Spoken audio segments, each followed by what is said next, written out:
What's going on, everyone? Jared Sandler with you. Pregame news and notes as we get ready for the opener between the Rangers and the Red Sox. 4 games from Globe Life Field, the only time the Red Sox are making a trip here to the Metroplex this year.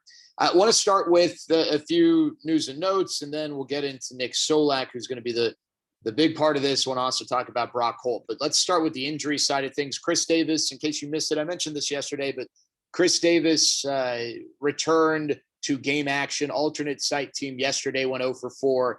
A few weeks ago, or maybe a week or so ago, Chris Young, I think it was, mentioned that once Chris Davis returned, he'd probably need about 2 weeks to get ready to be an option with the big club.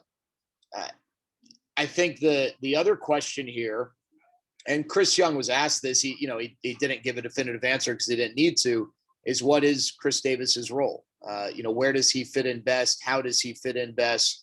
You obviously have Adolis Garcia right now, who's playing every day, Joey Gallo. You've got Willie Calhoun, who isn't playing tonight, just getting a night off, but is more or less an everyday player for you at this point as a DH. And then David Dahl as well. He's gotten off to a slow start, and he's going to have to continue to earn those opportunities. But where's the obvious Chris Davis fit? And then the other question is, Chris Davis is a free agent at the end of this year. He's not a part of the future. I know some people said, well, what if he plays well and you can trade him? You're not getting anything for Chris Davis of significance. He's got a big salary for this year that a team will have to take on.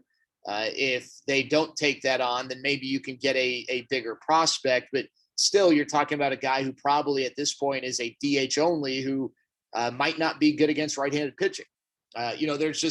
There are a lot of things here that you got to figure out. The reality is Chris Davis has not been very good the last 2 years. And so, I would be lying to you if I said I guarantee you Chris Davis will be on the big league roster with some kind of a regular playing time role. Then you have to ask, is there room for him on the bench and all these things? So it's going to be interesting to see. Now, the reality is a lot of times these things, fill in the blank, sort themselves out because someone gets hurt, someone their performance just craters, whatever. So we'll wait and see. But it is going to be an interesting situation when Chris Davis is seemingly ready. Couple surgery notes. Sam Huff had surgery to remove a loose body of cartilage in his right knee on Wednesday. That's yesterday in Arlington. Dr. Keith Meister performed the surgery. He's expected to begin rehab shortly and is expected to be sidelined for about 8 weeks. Ronald Guzman underwent his surgery yesterday on the right knee. It was performed by William Robertson, who is a part of that TMI group and does a lot of stuff with the Stars. He's actually a guy who, if you're listening to the pregame show when Baltimore was in town, Adam Plutko, pitcher for the Orioles, credited with giving him the health he needs to pitch in the big leagues. Anyway, he's not going to have any activity for 6 weeks, and then the rehab program will begin. It's an extensive program, and he is expected to miss the remainder of the season. Yesterday, the Rangers made a very, very, very, very minor move. They traded minor league righty Leon Hunter to the Mariners for a player to be named later or catch considerations. Hunter, out of North Carolina A&T, was a 35th round pick back in 2019. All right, let's get into Nick Solak. So Nick Solak having a really good year, right? Got off to a slow start, but has been great of late. He's reached base in 13 straight. Yesterday, reached base 3 times, single, double, hit by pitch. Obviously, 7 home runs. No longer tied for the American League lead, but he's right up there. So one thing that when Nick Solak came over from Tampa, everyone said was, this guy's really good at hitting the elevated fastball. And that's significant because what's been kind of the biggest shift philosophically from a pitching standpoint over the last few years is the emphasis on attacking up in the zone, especially with the launch angle generation and the uppercut swings. The uppercut swing has a tough time getting to the elevated fastball. They now feast on the low pitch. That's one reason why the sinker is not as prevalent of a pitch, because it plays into the launch angle generation. But Nick Solak, kind of a reverse. He struggled with the low pitch, was good with the high pitch. And it for Nick, and asking some people and doing some research, I looked and I saw, wait a second, fastball is low in the zone. Nick's always been pretty good. Has he been the best in the league? No, but he's what are you talking about? And talking to folks, they say, well, it's not the straight pitch. It's the low pitch that's got a downward tilt to it, a downward action. So a breaking ball, a curveball, slider, maybe the occasional changeup that has drop more than it does fade or split or something like that. But predominantly, think curveball, slider, low third of the zone. And then obviously, maybe the ability to lay off the pitch below the zone. So I did some digging, and, that actually is an area in which he has improved upon.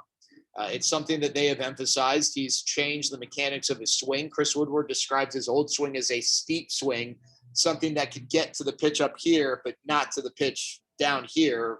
That's my neck. You know what I mean? Low in the zone. Now he's a lot better at getting those pitches. So when you look at the curveballs, the sliders, the pitches that have a profile of a vertical drop, a downward action in the low third of the strike zone, Nick Solak in 2019 hit 231, slugged barely over 300 with a WOBA of about 227. Last year, 2020, 222 average, no slug at all, 222 slug, and a WOBA below 200. And for those of you weighted on base average WOBA, think of it similar to a batting average. If you're maybe with a little bit of a exchange rate, but basically you want your WOBA in the 300s, 400s. If you got a 330 WOBA, 350 WOBA, that's great. 300, not bad, right? Now this year, and again, small sample, 500 batting average, 1,000 slug, 639 WOBA. And WOBA kind of indicates that the batted ball profile, the way he's actually hitting these pitches is making a difference. And, whether they're hits or outs, that he's driving the ball. So, you want to ask, well, what's different about Nick Solak? How's Nick Solak gotten better? Nick Solak's gotten better because of his ability now to hit the breaking ball that exists in the low part of the zone. All right. Colby Allard yesterday pitched really well, was asked this on the postgame show. Figure it's a fair question to throw out here. I don't know the answer to it. Has Colby Allard turned a corner and back to a guy who's a candidate for the rotation, or is this a guy who's maybe best used in this current role? He certainly has looked really good. He's allowed 2 runs this year over the course of his outings. He's allowing less than a base runner per inning. Last year, he was really, really poor across the board. He became very fastball cutter happy, became incredibly predictable, went away from the changeup and the curve. Even if those are no longer impact pitches, just showing them and using them allows the other pitches to play up. And not only did he become predictable in usage, he became predictable in location of those pitches. So Colby Allard has not had an outing greater than 3 innings in length. And I think the most batters he's faced in an outing is 11. So that means that the worst or the most he's done is 1 time through the rotation plus 2 hitters. I think the fair question to ask is Colby having the success because this is his best role, facing guys 1 time and that's it? Or is he just a much better pitcher to the point where he can go back to being a 5-6 inning guy or a candidate for a traditional starter's role? I think, and I hope that at some point this year, he'll get the chance to go through a lineup twice, maybe 3 times, and see whether or not these adjustments translate. But I can't say that right now. I am incredibly confident that Colby Allard is for sure 110%, no questions asked, back to being on a starter's path, simply because the big challenge for him was predictability. And a lot of times predictability, if it doesn't come to the fore first time through, will certainly do so second time through and very much third time through. And if he hasn't done anything on the mound to address that we've been able to see, then it's tough to know. But I would like to see him get that opportunity. Finally, a little bit from around Major League Baseball. And I was just thinking about this yesterday. Mike Trout, last game here, we were talking about how he's maybe having the best month of his career. Bryce Harper having an incredible start to his season. You've got a bunch of young guys who are so fun and exciting, doing special things. Acuna Jr., Tatis, all this hype and excitement around Juan Soto. And I know he's hurt right now, but still, Vladimir Guerrero Jr., 3 home run game. You got Jacob deGrom doing things that have taken our attention away from Corbin Burns, who set a major league record for most strikeouts without issuing a walk to start a season, and guys like Garrett Cole, who's setting records. And you got so much talent and really a lot of young talent. Who the heck knows? Seriously, who knows about all this?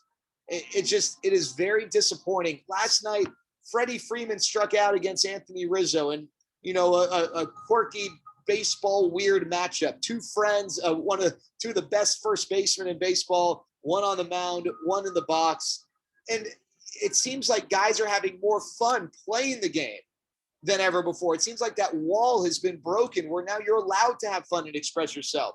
What's baseball doing to promote this and show this? This is where baseball's really got to improve, because right now, yeah, are there parts of this game that can be improved upon? Absolutely. But from an entertainment and a joy standpoint, this game is as good as it's been in a few years and has the opportunity now to really get better with some minor tweaks to improve the on-field product.